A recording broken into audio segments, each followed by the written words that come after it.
What's up, mi gente? Welcome back to another episode of Airplane Mode. If you're new here, bienvenidos. Me llaman Kenya. I'm a struggling civilian by day and a student pilot by night.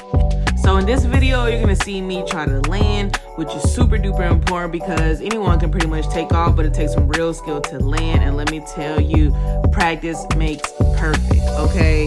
This is not like AI back in the day where you can miss practice and still show up for game time. No, if you ain't gonna practice, you ain't gonna land. Let me tell you that. Well, you will land, but just not on the runway. Here's a list of a couple things that I do before I even approach the airport.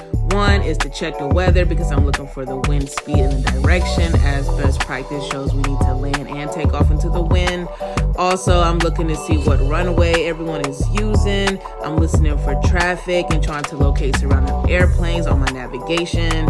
So there's an imaginary rectangle above these runways called the airfield traffic pattern, which is aviation safety that allows airplanes to approach the airports in a civilized flow of traffic, usually doing all left turns. So there aren't airplanes cutting each other off like y'all love to do out here in these streets of Charlotte. Before approaching the traffic pattern, pilots have to descend their airplanes to match the pattern altitude, which is usually 1,000 feet above the elevation of the airport surface.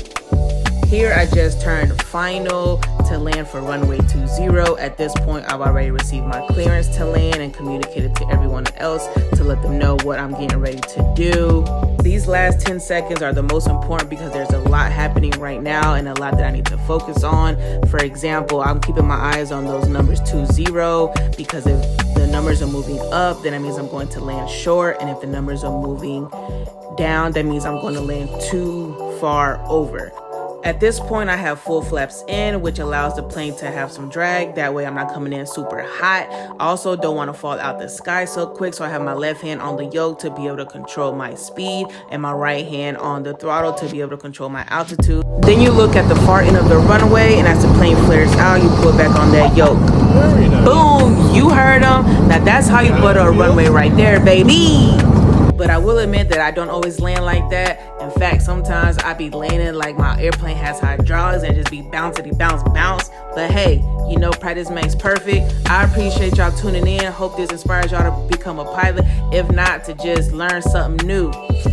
Y'all stay tuned for the next episode to see what I do when I get off the runway.